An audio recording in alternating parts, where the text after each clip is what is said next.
Hi everyone and welcome back. We're switching up the language as we're also switching the focus to research within diabetes. And we are guested here by Diamyd Medical, and standing beside me is Ulf Hannelius, CEO. Welcome.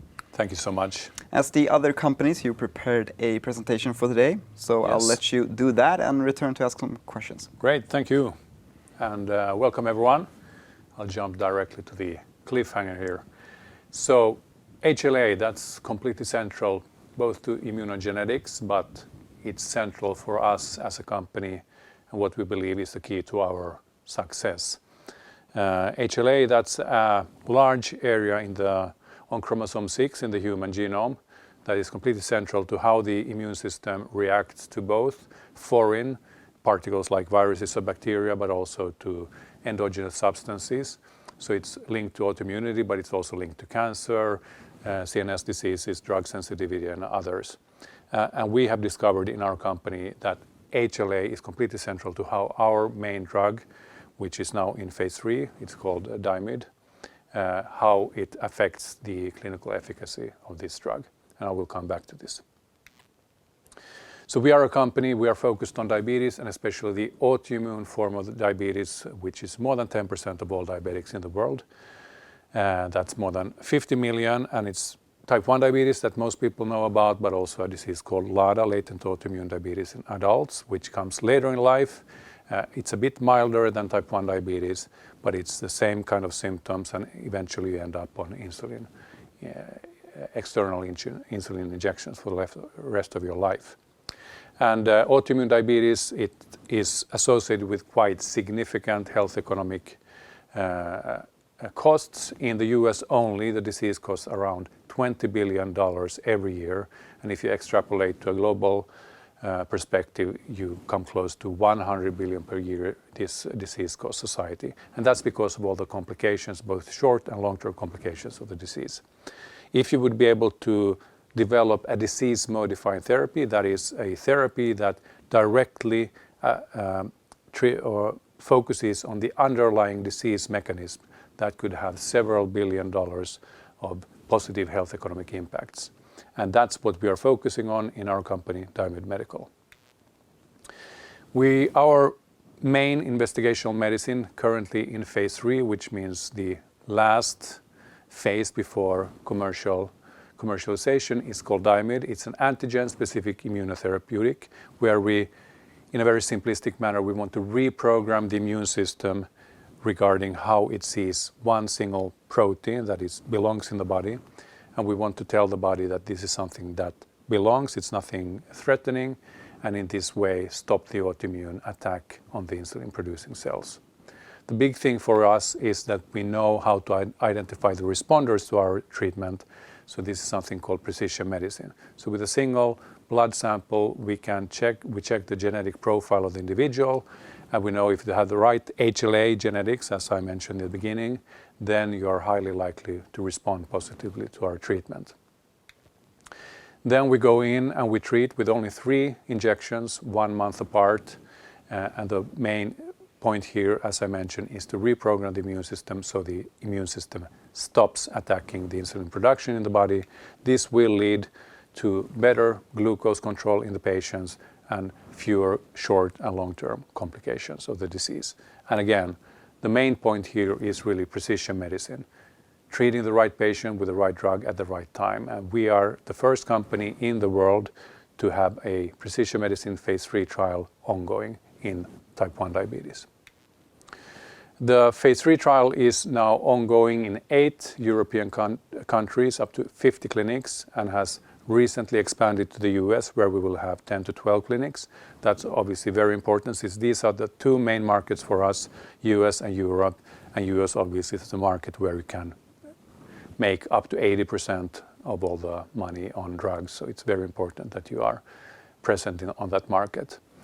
A very big thing for us as well that we reported in April this year is that we have an industry partnership with JRF, which is the largest patient advocacy group in the US for type 1 diabetes and the largest financer of type 1 diabetes research in the whole world.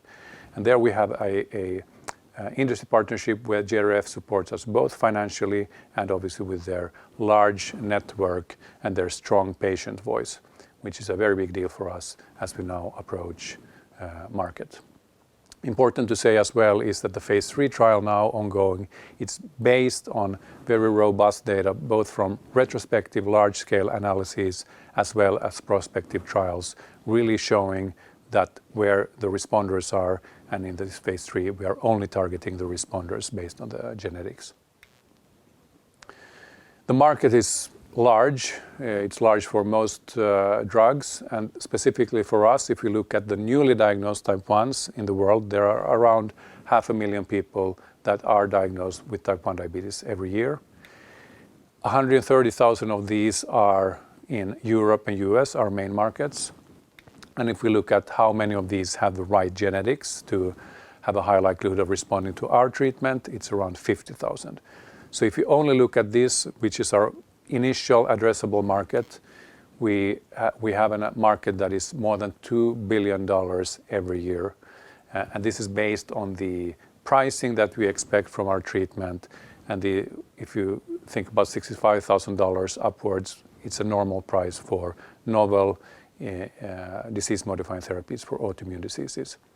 So it's a large market, and this is the initial market, as we then see significant possibilities to broaden our approach going into both the prevention space, so treating healthy individuals who are at risk of getting diagnosed with type 1 diabetes. And then we have the LADA market that I mentioned in the beginning. About 10% of all type 2 diabetics have an autoimmune form of diabetes. And here we have also done trials which look positive. A big thing for us as well is that we are building up our own manufacturing. As you may know, for a biotech company, it's quite usual to outsource manufacturing.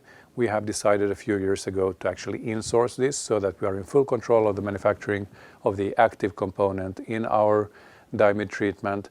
And this will, besides giving us control, it will also give us the opportunity to manufacture at a much lower cost than with an external partner, and this will give us the opportunity to also broaden our manufacturing footprint, either for other internal projects or as an external contract manufacturer. Second last slide, a bit about management and board of directors. Here I want to highlight both our founder, Anders Möller, who's the chairman of the board, and he founded the company when his youngest daughter got diagnosed with type 1 diabetes with a vision to cure the disease. So the purpose of the company is not only the commercial benefits, which are obviously quite significant, but the really deep down purpose is to long-term be able to cure the disease. I also want to highlight that we are now, as we are both with a trial in the US, but that's also the most important commercial market, that we have 3 board members who are based in the US, which is a very important thing as we approach market. And our latest addition to the board, Dr. Karin Rosén, she has significant experience from big pharma companies as well as biotech companies in commercializing new treatments on the US market. Last slide. So our data look promising. We are now in phase 3, which is the last phase before commercialization.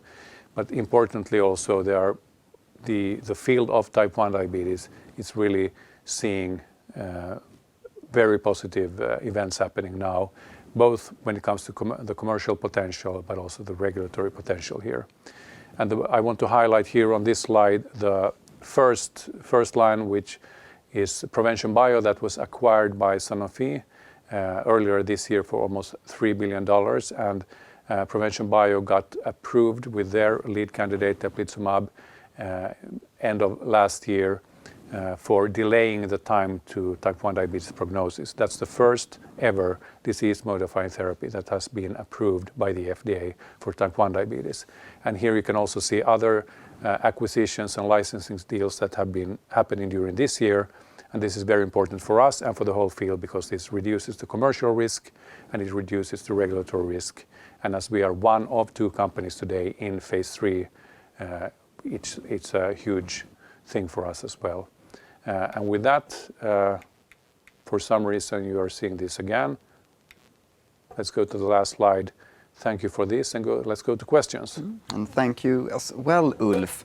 I thought we could begin with your phase 3 study, the Diamyd 3. I thought you could give us a little bit of a timeline. When do you expect this to be done?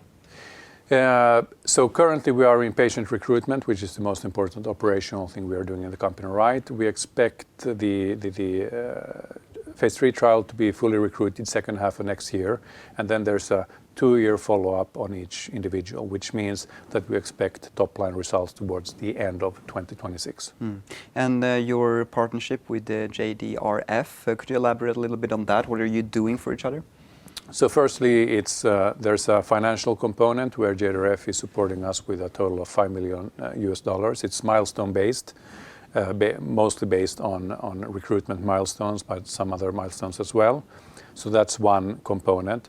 And the second one, which is even more important, is obviously that we are in discussion with them. We can make sure that our phase 3 trial gets the attention it needs, because it's important for patient recruitment that we can really spread the information about the trial. And also they have a lot of expertise in regulatory affairs, obviously when it comes to the patient advocacy part, and it will be more and more important the closer you get to potential commercialization to have these very strong patient advocacy groups on your side, because their voice is very important when it comes to the regulators as well. Indeed, and then I'm curious if you currently see this partnership to go on beyond the Diamyd 3 and into commercialization as well, and in what sort of capacity? Yeah, so the specific partnership we right now have, that's very specifically for the phase 3 trial, so it spans over the whole phase 3 trial. JRF is definitely, they are long term. I mean, for them, the most important thing is that there are new effective treatments and other technologies that are approved for type 1 diabetes. That's their mission. So they are in it for the long term. So I can definitely see how their interest, maybe not exactly in this industry partnership, but after that one will continue as well. And we have definitely a big interest in continuing our relationship with them. The decision to not outsource the production of GAD65 speaks confidence, of course, but there are some questions here from viewers. I want to first ask when production can start. Currently, we see that it's during 2024 we want to have the production up and running. So, and it will go through many, let's say, many different kind of milestones where we prepare the systems. Both you need to have all the quality systems, everything in place to produce according to GMP, which is a good manufacturing, and then you need to validate, first get the large-scale production up and running. We have the small scale up and running already, and then you need to, before market approval, validate the whole manufacturing, let's say, module. But that will happen closer to market, and before that we will have the facility up and running as well. So it can produce both for upcoming clinical trials and then also prepare for commercialization. Can you elaborate on what sort of preparations are being done? Right now in the facility and moving ahead? Moving ahead. Well, in general, what kind of preparation, if you think about ahead of commercialization, you need to both make sure that in a marketing like authorization application or biologics licensing application, as it's called in the US, you need to have obviously the preclinical module, the clinical module with all the clinical data, and then you have the manufacturing CMC, it's called module.